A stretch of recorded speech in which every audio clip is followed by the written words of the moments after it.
nous rappelons, chers Talmidim, chers amis, car Nikhbad, là où vous êtes, bon, Hachem, aujourd'hui, ce shiur est devenu international. Beaucoup d'auditeurs, beaucoup de personnes qui profitent, tant mieux. Le but de ce cours, c'est de grandir le nom de Hachem Yitbarach. Notre but, c'est de raconter tous et toutes la grandeur de Hachem parmi les nations. Nous nous trouvons encore en exil, nous sommes éparpillés par les corps, mais le corps n'est qu'un décor. On est tous d'accord. Mais la Neshama, les Nitzutzot HaKedusha sont éparpillés un petit peu dans le monde.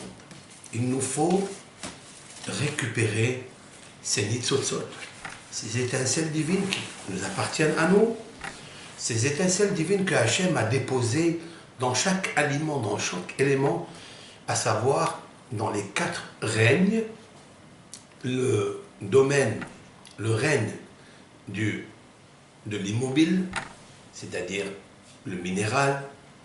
Après, vous avez le règne du végétal, le règne de l'animal et le règne de l'être humain. L'être humain qui coiffe, qui couronne tous les éléments qui se trouvent dans ce monde. C'est la raison pour laquelle il lui a été donné la chance d'être né le vendredi, Yom HaShishi, en lui donnant le He de Yom HaShishi, c'est-à-dire le He de la Torah. Il y a la Torah, elle a 5 livres. Ces 5 livres-là, Akadosh Baruch Hu a donné à l'homme la lumière, comme j'ai expliqué hier, les 5 fois le mot or, 5 fois le mot or qui apparaît dans le texte de Bereshit au début de la création. Parce qu'en fait, Bereshit est la sagesse, Bereshit c'est la Chokhmah, Bereshit c'est le Eden, Bereshit, ça n'est pas seulement au commencement ou au début, c'est une traduction, mais pas une traduction complète, parfaite. Le vrai mot de Bereshit se traduit par sagesse. Comme il est marqué dans les proverbes du roi Salomon, Reshit Chokhmah at Hashem. Et là, la crainte de Hachem, c'est la prémisse de la sagesse. Je voudrais parler justement de ce Yom HaShishi que Akadosh Baruch Hu a donné à l'homme, les 5 livres de la Torah. C'est la raison pour laquelle, aucun jour de la création, lorsqu'il a créé le premier jour, il a dit Yom Ehad, Yom Sheni, Yom Shelishi. C'est le seul jour, Yom HaShishi. Pourquoi HaShishi? Rashi, le prince des commentateurs, nous rappelle le Talmud, le Midrash, le Zohar aussi, qu'en effet, Akadosh Baruch Hu, il attendait, depuis la création du monde, il attendait donner le plus beau cadeau au peuple d'Israël, le mois de Sivan. Le 6 Sivan, après la sortie d'Égypte, on a compté 50 jours. Nun, c'est le chiffre 50. Je vous ai rappelé que le chiffre 50 est symbolique. Le chiffre 50 est la sortie d'Égypte. Il est répété dans la Torah 5 fois le nom de Yetziat Mitzrayim, c'est-à-dire la sortie d'Égypte. Et on le voit dans l'acrostiche des initiales.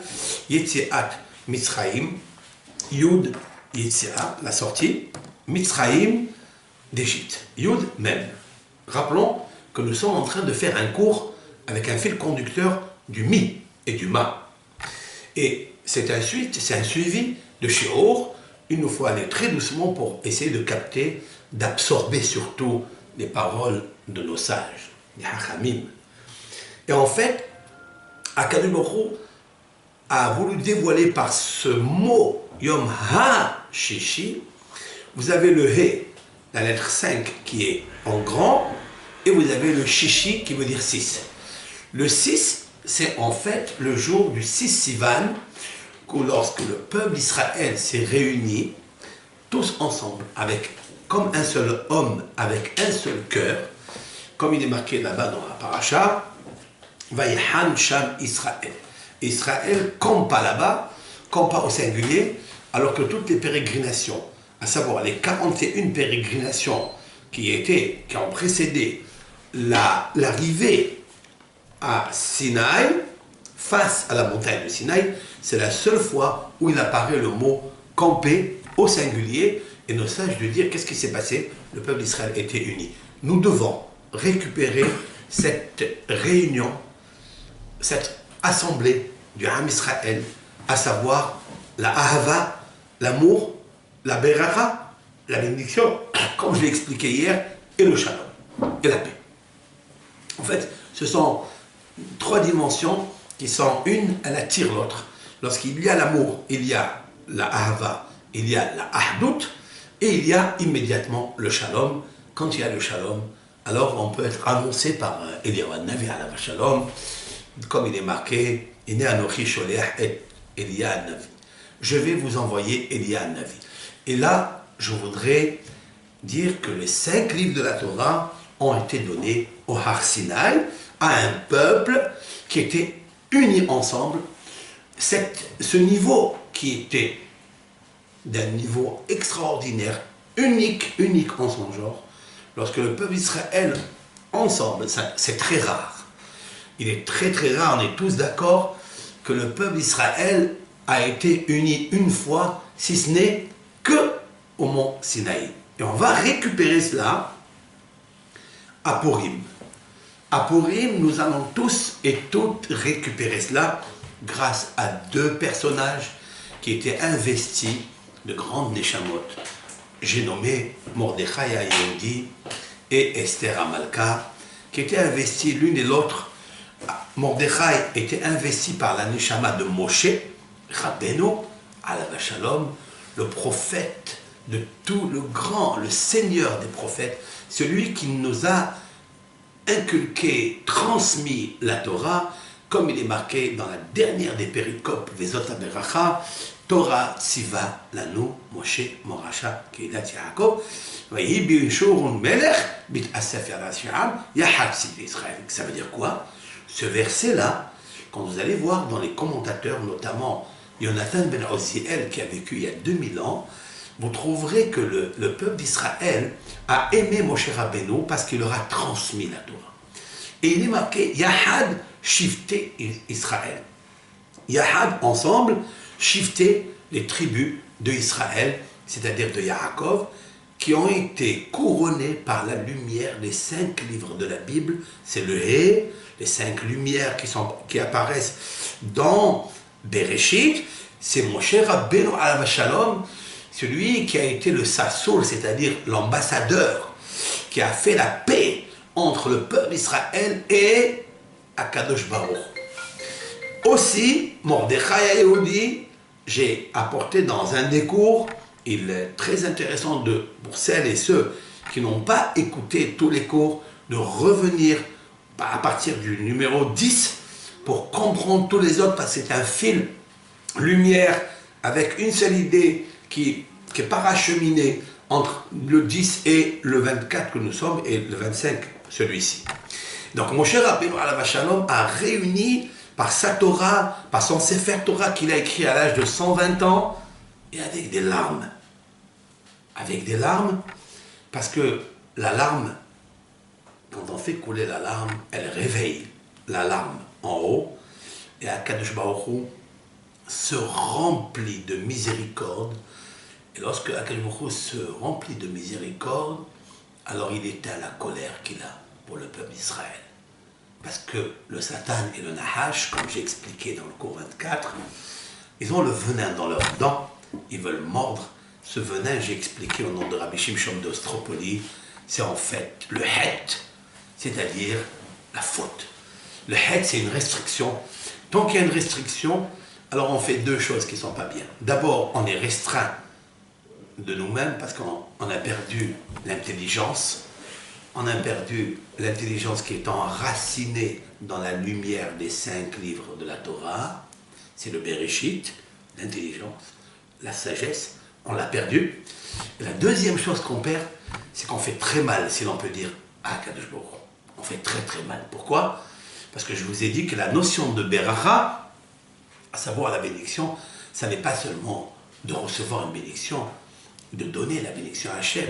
Il est la source de bénédiction. Il lui manque rien du tout à Hachem. Voilà. C'est la peine, si l'on peut dire ainsi, qu'on lui fait de retenir dans sa matrice de bonheur, de profusion d'influence de bonheur, de parnassa, de joie, de la simha, de la hava, de la ahdoud. Quoi? Toute la braque qu'il a ici. Mais Hatzar et Hashamaim, lorsque le peuple d'Israël ne fait pas son devoir, ne fait pas ce qu'on appelle le Ratzon Hashem, il n'emploie pas tout l'amplificateur pour recevoir les brachot, HaKadosh Baruch Hu, il a beaucoup de peine parce qu'il a, lui, Hashem, c'est la source des tovot. Il veut faire du bien. Il veut que donner, que donner, que donner, que donner. Et le fait qu'on ne tire pas, hein, comme un gynécologue qui va tirer le bébé qui est à une femme, l'accoucher, qui est très difficile, les contractions, l'accouchement. Alors le gynécologue, il va venir, il va soulager cette femme. Si l'on peut dire ainsi, il nous faut soulager à Kadosh Baruch Hu. Et ça, c'est extraordinaire. Je voudrais parler justement de ça. Et comment attirer la bracha de Akadosh Baruch Hu? Nous savons très bien qu'il y a un bouclier, il y a un bouchon, qui des fois il bouche. Et c'est la raison pour laquelle nous nous trouvons aujourd'hui encore dans la galoute. Ça veut dire que nous n'avons pas réussi notre pari de faire déverser de la matrice Mekor Aberacha tout le bien-être que le peuple d'Israël mérite. Grâce à Abraham, Isaac, Yaakov, Moshe, Aaron, David. Yosef, David, ou Pinhas, David, ce sont les 7 patriarches, les 7 bergers d'Israël. Chaque berger a contribué dans sa vie à faire descendre un attribut de Dieu. Abraham, le Hesed, Isaac, il a fait descendre la rigueur, la justice, parce qu'il nous faut de la justice, il nous faut de la rigueur. Mais Yaakov, il a tempéré, c'est ce qu'on appelle l'harmonie, la tiferet. Yaakov Avinu, ala Shalom. Mais Yaakov Avinu, celui dont je veux parler avec Moshe Rabbeinu, Yaakov, il est écrit dans la Torah 5 fois Yaakov avec le Vav. Yaakov Avinu, si vous regardez dans tout le Tanakh, toute la Bible, c'est-à-dire les 24 livres de la Bible, vous trouvez que Yaakov est plein de Vav 5 fois. Normalement, Yaakov, ça s'écrit comme ça. Yaakov. Dans la Torah, vous trouverez Yaakov de cette façon. Mais 5 fois, voilà, 5 fois, pardon, Yaakov, il est avec un vav.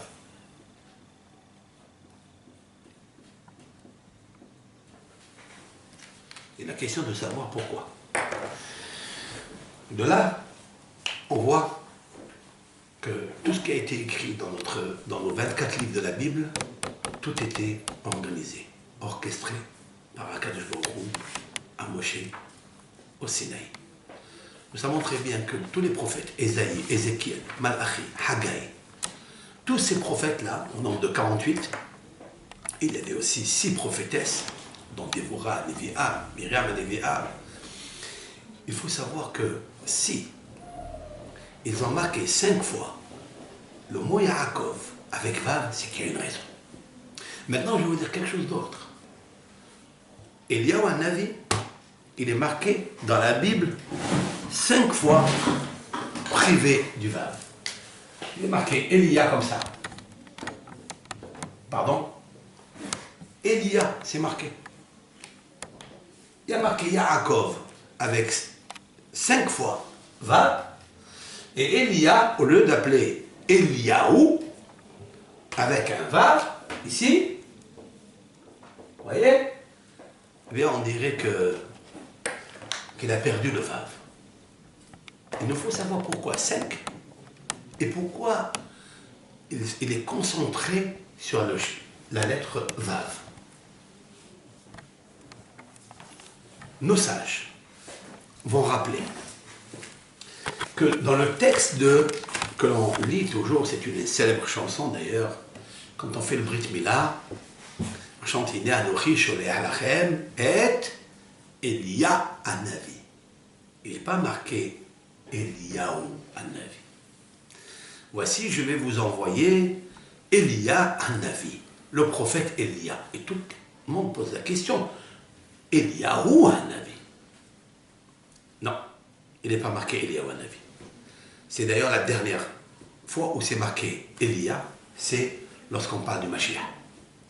Lorsqu'on parle du Mashiach, Melech HaMashiach, lorsque Akadosh Baruch Hu va s'asseoir sur son trône divin, il va envoyer son ambassadeur, l'annonciateur de la Géoula. Là, le prophète, il nous enlève le Vav de Elia. Pourquoi? On dirait que le Vav de Elia, il est parti chez Yaakov. On dirait. Pourquoi? C'est mathématique. Si Yaakov apparaît 5 fois dans la Bible avec la lettre Vav, et Elia a perdu, a ôté de lui, dans son nom qui est célèbre, le nom de Eliyahu Hanavi, la lettre Vav, c'est qu'il y a eu un transfert. Il nous faut comprendre pourquoi ce transfert. Et pourquoi le Vav et pourquoi 5 fois. Sans attendre, si vous avez suivi mes Shiurim, vous comprendrez que nous attendons 2 lettres pour compléter le nom de Dieu. Nous attendons le He, qui est le sec, et nous attendons le Vav, qui est le 6. Comme je l'ai expliqué, au nom du Midrash, au nom de la Gemara, que tant que Akadosh Baruch Hu n'a pas récupéré son nom sacré, le tétragramme entier, en entier, il n'a pas de chaise où s'asseoir. C'est une chaise à 2 pieds. Si l'on peut dire ainsi, il n'a que la lettre Yud, ne peut agir qu'avec la lettre Yud, et la lettre K, je ne veux pas la marquer, parce qu'on efface après, il est interdit après d'effacer. La lettre K, c'est le chiffre 15. Le chiffre 15. Le Yud, c'est 10, et le E, c'est 5. Voici les 2 lettres que Akadosh Baruch Hu a encore gardées, si l'on peut dire ainsi. C'est-à-dire, Akadosh Baruch Hu, je m'explique. Akadosh Baruch Hu, c'est le même Akadosh Baruch Hu. Dans les mondes, émanation, formation, création, Akadosh Baruch Hu n'a pas été touché du tout, n'a pas été terni dans son nom. Dieu préserve. Haz v'shalom de penser ainsi. Mais lorsqu'il s'agit des êtres humains ici-bas, c'est-à-dire dans le monde de l'action, nous sommes obligés de savoir et de comprendre et d'agir qu'il manque 2 lettres que doit récupérer le Vav et le He.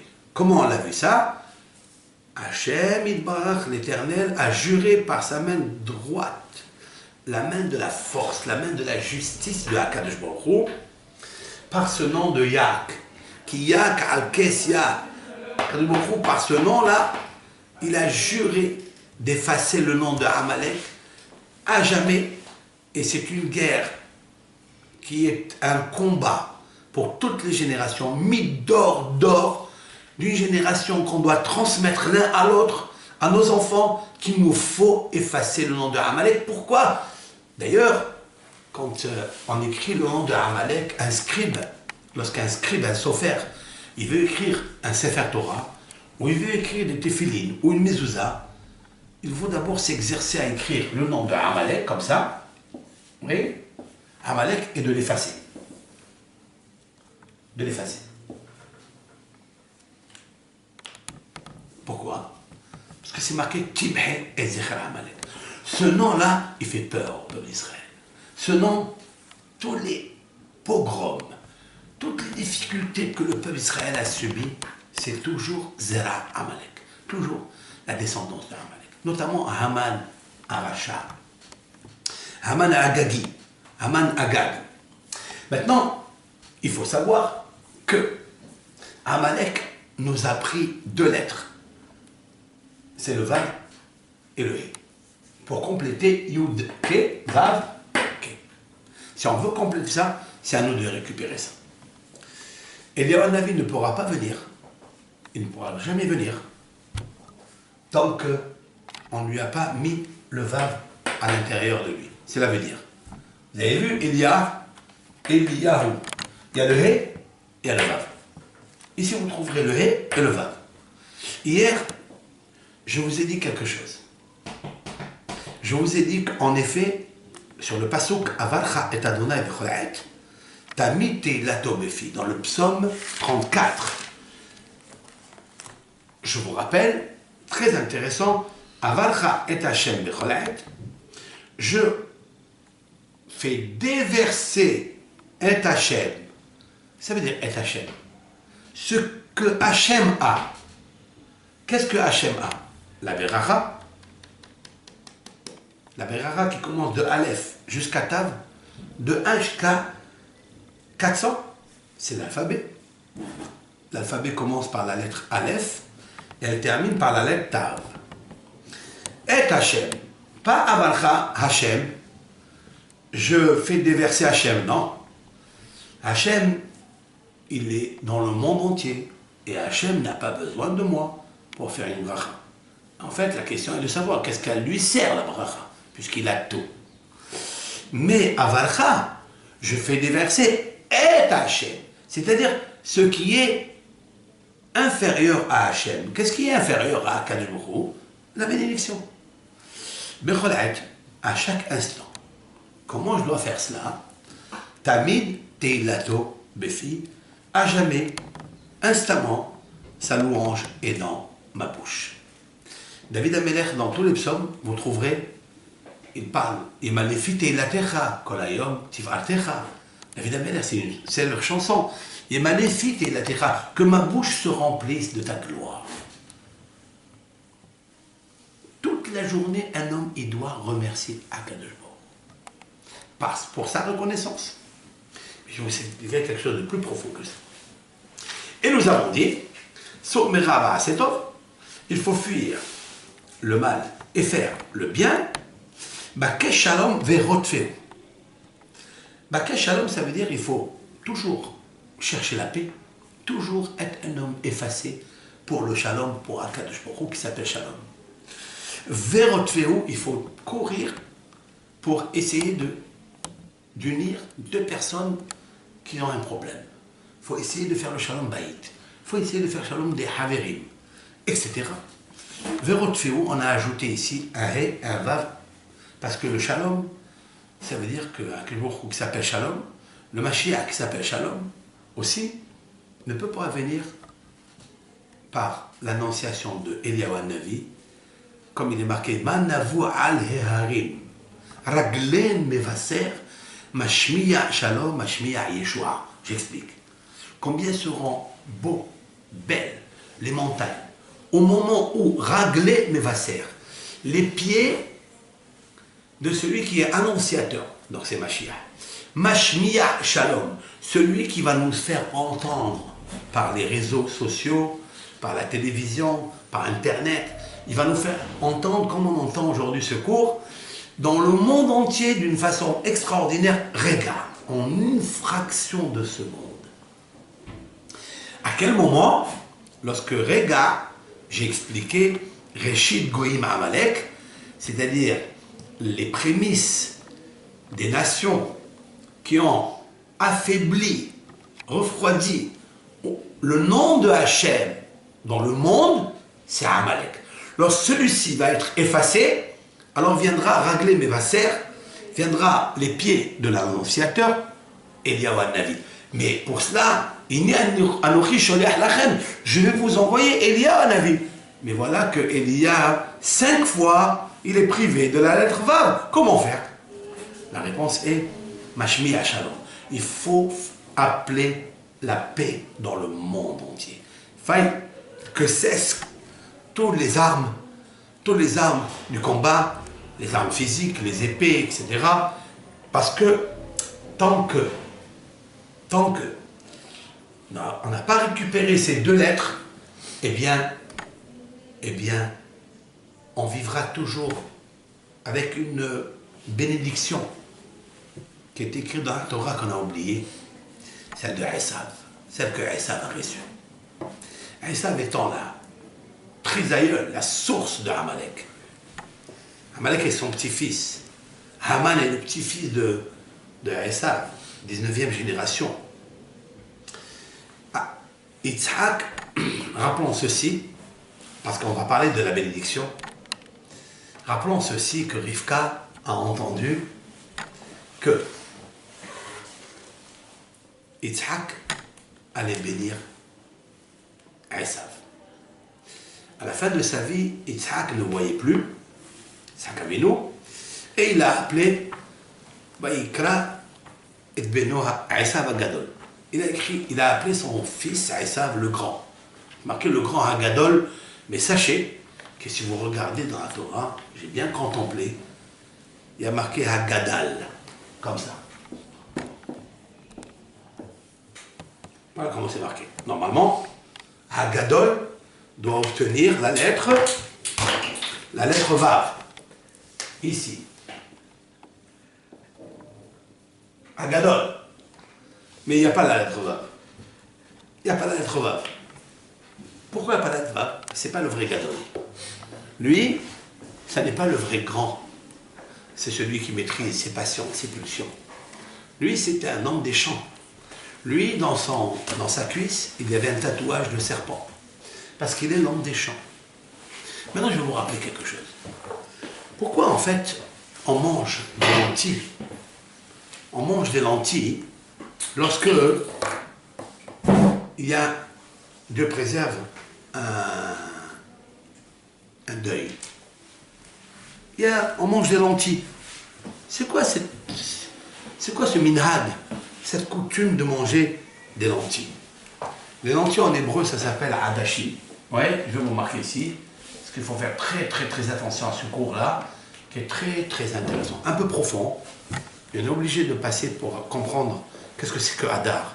Pourquoi cette Megillah? Pourquoi le peuple d'Israël a eu une Gézéra très dure?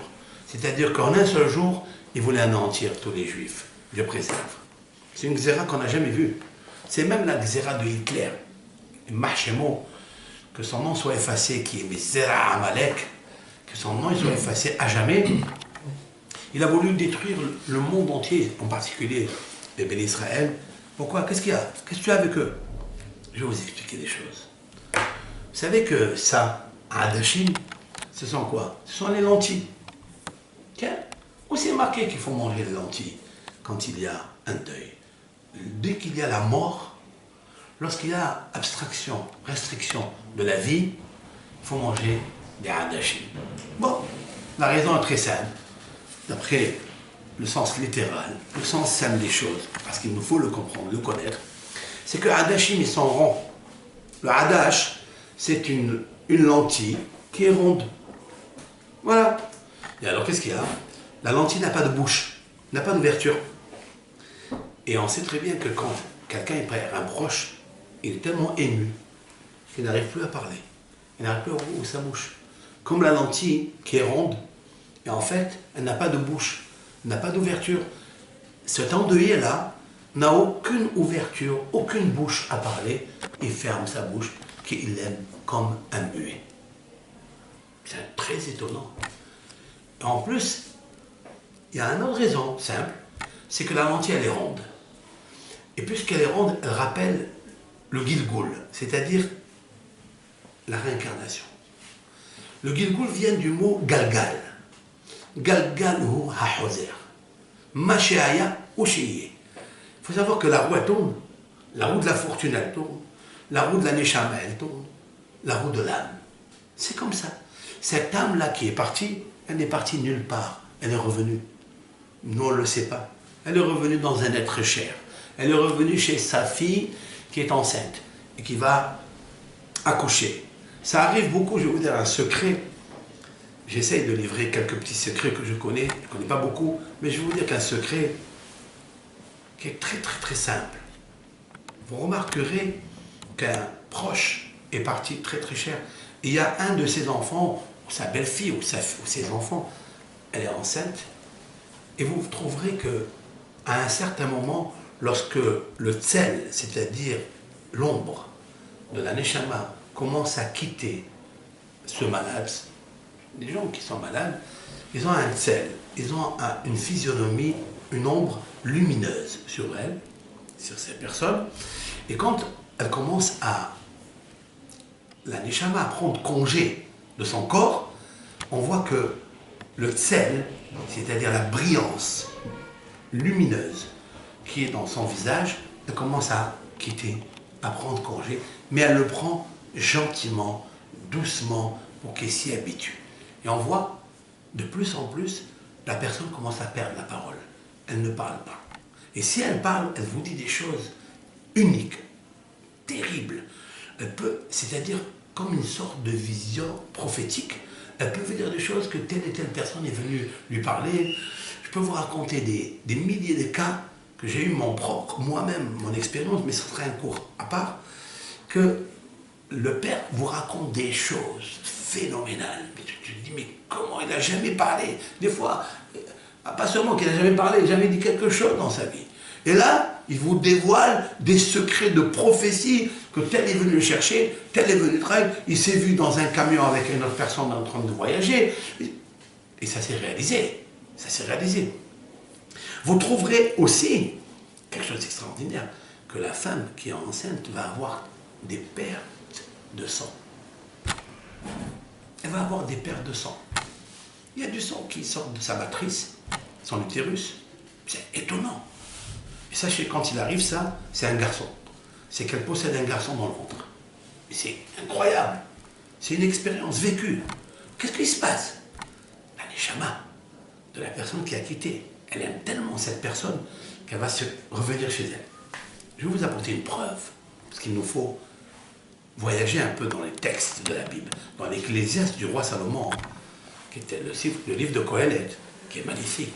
Qu'est-ce que c'est que le galgal? Parce qu'on mange les lentilles. Ok, il faut comprendre pourquoi on mange les lentilles. Ben, c'est un galgal.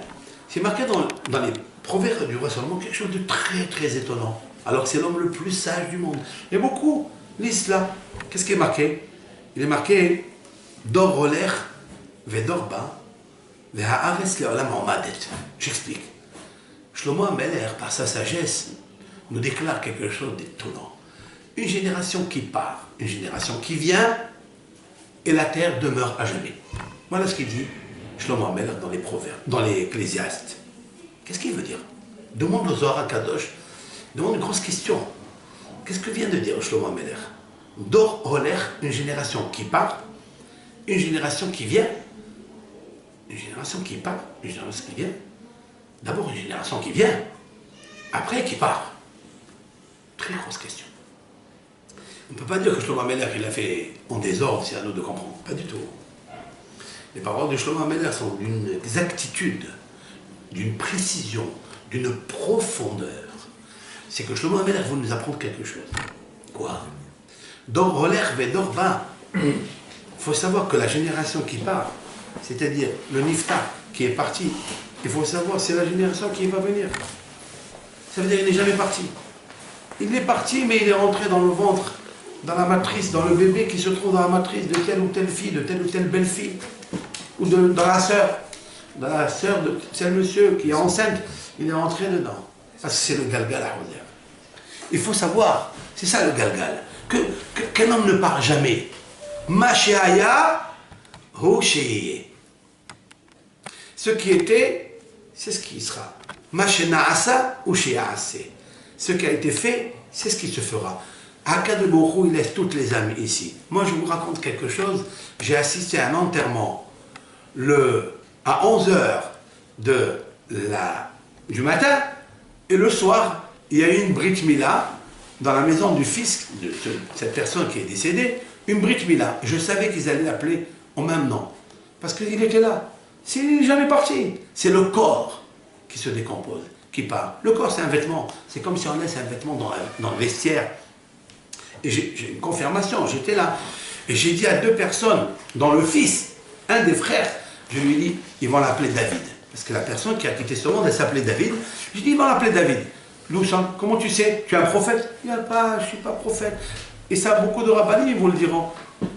Shlomo Ameler. Il faut étudier les textes de la Bible convenablement. Voilà, donc ça, une deuxième raison. Je répète les raisons. Première raison, les Hadashim, c'est ils sont ronds, ok? Parce que l'endeuillé n'a pas de bouche, ne peut pas parler. Il aime. C'est un verset dans les psaumes. Je suis devenu muet. Je me tais de parler du bien. Je ne peux pas parler du bien. Ça veut dire, je ne peux pas étudier la Torah qui s'appelle Tov, qui est Kahtov, Lachem. Je ne peux pas parler de la Torah, dit David Amel, quand il a perdu son fils, qu'il a eu avec Bathsheba. Il a perdu, il dit, je ne peux plus parler. J'ai envie d'étudier la Torah. Mais l'endeuillé ne peut pas capter la Torah, parce que la Torah, c'est la source de la joie. Et au moment où on perd quelqu'un, on se rappelle de cette personne, et on est tellement ébahi, tellement subjugué qu'on ne peut pas parler. Ça, c'est la première. La deuxième, parce que en fait, la lentille, elle est galgal. C'est quoi? C'est la roue de l'âme. En fait, l'âme, elle est là, elle vit dans ce monde, elle repart, elle a fini une certaine mission pour arranger ses fautes, soit du nefesh, de l'âme végétative, soit de l'âme évolutive, soit de l'âme émotionnelle. Et il revient comme ça dans ce monde. Ça, c'est les raisons, une du Zohar, mais la troisième que je voudrais vous donner. Pourquoi nous mangeons des hadashim, c'est-à-dire des lentilles? Et d'ailleurs, même à Tisha B'Av, lorsqu'on va pleurer pour le temple qui a été détruit à 2 reprises, le 9 Av, il faut savoir qu'on mange aussi des hadashim. Pourquoi on mange des hadashim? En fait, cette tradition est sortie d'un grand maître, j'ai nommé Rabbi Eliezer Agadol. Rabbi Eliezer Agadol étant le maître de Rabbi Akiva, qui est nommé dans le Talmud Rabbi Eliezer ben Horkanos. Ce Rabbi Eliezer ben Horkanos était un élève de Rabban Yohanan ben Zakkai. C'est lui qui a assisté à la destruction du deuxième temple. Et grâce à lui, Akadosh Baruch Hu lui a donné la chance de reprendre de Titus, pas Titus est décédé, Vassianos Kissar, c'est l'empereur romain qui a succédé à Titus. Il a obtenu la ville de Yavne en Israël, il a reconstruit la ville de Yavne. Rabban Yohanan ben Zakkai. Dans la Gemara, dans le traité Souka, page 28, nous dit qu'il est l'élève de Rabbi, il est l'élève parmi les élèves, les 80 élèves de Rabbi Hillel HaZaken, c'est-à-dire le sage Hillel.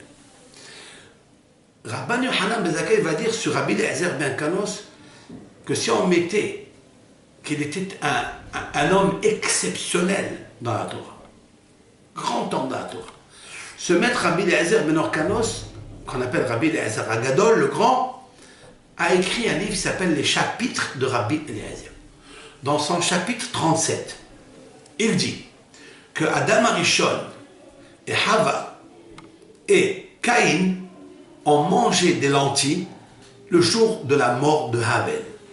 Habel a été tué par Caïn et il apporte quelque chose de phénoménal, de magnifique, que Adam Arishon, pour se rappeler de son fils Abel, ils ont mangé des lentilles. Alors tous les kabbalistes se disent, mais pourquoi? Je vous ai donné 2 raisons. Mais le Hida ala Shalom, mon maître, le Rav Hida, mon maître, je ne l'ai pas connu, mais mon maître dans ses livres, parce qu'aujourd'hui on a tous les maîtres qui sont écrits dans les livres, il nous suffit de plancher, de se pencher, à étudier leurs livres, de sortir les joyaux et les distribuer à Israël. Regardez les initiales du mot Hadashim, explique le Rav Hida, d'une manière ingénieuse. Vous avez le Aïn, oui, la lettre Aïn. Aetz. Aetz, ça veut dire l'arbre. Da'at. L'arbre de connaissance. She'achnu. Qu'ils ont mangé, pardon, de Adam et Ève. Yeshalchel, il va entraîner, comme du mot chalchelet, une chaîne. Il va enchaîner même Mita, la mort. Voilà ce que c'est que le sens profond de Hadashim. Hadashim, ils sont ronds. C'est vrai. C'est l'endeuillé qui doit les manger. Et pourquoi? Parce qu'il va revenir. Jamais il repart. Mais pourquoi? Parce qu'il faut qu'il fasse le tikkun de l'arbre de connaissance du bien et du mal qu'ils ont mangé, Adam et Hava, et Shachel Mita. Autrement dit, ils ont entraîné à Caïn de tuer Abel. C'est eux qui ont provoqué de tuer. C'est-à-dire que s'il y a la mort, s'il y a la tuerie, le crime, s'il y a le malade qui meurt, s'il y a la jalousie qui tue, s'il y a l'humiliation qui tue, s'il y a la haine qui tue, c'est à cause de ça. Il nous faut récupérer le Etz HaHaïm, l'arbre de la vie. Pas Etz HaDa'at Tovra, plus que ça. Il faille aller jusqu'à l'arbre de la vie. Comment en récupérer? D'ailleurs, vous savez que j'aime pas faire des cours de politique, ni de cours de... En ce moment, il y a un groupe crépuscule qui s'appelle Daesh et qui fait beaucoup de bruit dans ce monde. Mais d'où il est sorti lui-même? D'où est sorti le mot Daesh? C'est quoi ça? De là. Le voilà. Il est là. Vous avez le Dalet, il est là. Le Aïn, il est là. Et le Shin, il est là. Voilà Daesh. Daesh, c'est l'anagramme du mot Adash. Adash, c'est la lentille. C'est tout simplement. Mais qu'est-ce que ça veut dire? Quel est le sens? Ça veut dire que tous les crimes, toutes les gézérotes qui sortent dans le monde, ils sortent à cause de ce péché. Nous, on dit lui, c'est à cause de lui, c'est à cause de l'autre, c'est à cause de l'autre. Il n'y a pas... C'est sorti de Etz, Da'ach, Shachlo, Isha, Shelmita. Je le dis au nom du Hida, au nom de mon maître, Rabbi Haïm Yosef David Azoulay de mémoire bénie, qui a écrit plus de 83 livres, mais d'une profondeur, d'une exaltation, quelque chose de sublimissime, ou à l'effet sublimissime. Daesh, c'est sorti, Etz, Da'ach, Shachlo. Voilà, ils ont mangé ça, c'est sorti ça. D'ailleurs, je voulais dire quelque chose pour rajouter sur les paroles du Hida. Parce que toujours, comme il est marqué dans les proverbes du roi Salomon, Ishma Hacham ve Yosef Lekah, il faille toujours écouter un sage et d'ajouter quelque chose. Quoi? La lentille, elle est ronde. Je vous demande une question. Pourquoi on met les lentilles dans les yeux? Pourquoi on achète les lentilles pour couvrir les yeux? Pour avoir de la lumière. Les gens, ils ne voient pas. C'est pas tout le monde qui supporte des lunettes. Lunettes, parce qu'ils veulent lire net. Mais pourquoi la lentille, qui s'appelle Hadash? Je vais vous dire pourquoi. Parce qu'elle est ronde. Elle s'appelle lentille. Mais la lentille, c'est Hava. Va terea isha kitova esemar. La femme, Hava, le premier péché s'est passé avec l'œil. Elle a vu l'arbre de connaissance du bien et du mal. Elle a commencé à faire du fantasme, s'extasier. Elle a pris mi-pirio, elle a pris 200 fruits, elle a mangé et elle a donné à son mari. Mi-pirio. Mi-pirio. Elle a pris 200 fruits. Un fruit, ça a suffi pour détruire le monde. Un fruit, ça a suffi pour enlever la lumière de Adam Arishon. Qui a remplacé ça? Le crime de Caïn, de Abel. Tous les crimes qui sont succédés dans la Bible, c'est-à-dire les générations qui sont venues après, ils sont venus de ce fruit qui a amené la malédiction au monde, parce qu'il ne fallait pas le toucher. Mais je vais vous dire, frère, je vais vous donner un pirouche, un commentaire lumineux fait maison. Quand ça doit s'arrêter alors? À quel moment ça doit s'arrêter ce meurtre-là? Ce crime-là? Ça a commencé avec Amalek, ok. Mais Shaoul, qui était le premier roi d'Israël, n'a pas combattu jusqu'à la fin pour exterminer Amalek, puisqu'il a laissé Agag. Agag étant celui qui a donné Aman. C'est pour ça que dans la Megillah, qu'on va lire à Purim, c'est la Megillah qui s'appelle, c'est le nom Haman ha-Agagi. Mais à quand ça va s'arrêter? Je vous ai apporté, il y a un des cours, je ne me souviens pas le numéro du cours, mais je vous ai apporté que le Targum Sheni de Jérusalem a dit ça s'est arrêté à Purim. Pourquoi? Parce que le Mashiach va venir quand les 11 enfants de Haman vont mourir. Regardez quel est le mot mipirio. Ils ont pris 200 fruits. Je vais le commenter comme ça. Vous avez le fait, il est là. Vous avez le vav, il est là. Vous avez le resh, il est là. Vous avez le yud, le voici. Vous avez le même, le voici. Purim. Purim. C'est la raison pour laquelle dans la Megillah on va dire Al-Ken, c'est la raison pour laquelle ils ont appelé ce jour-là Purim. Al-Shem HaPur. Au nom du tirage au sort du Goral que Haman il avait fait pour détruire les béné Israël. C'est la raison pour laquelle on va l'appeler Purim. C'est étonnant ça. Purim, c'est la première fois où il est apparu, mais dans un désordre total.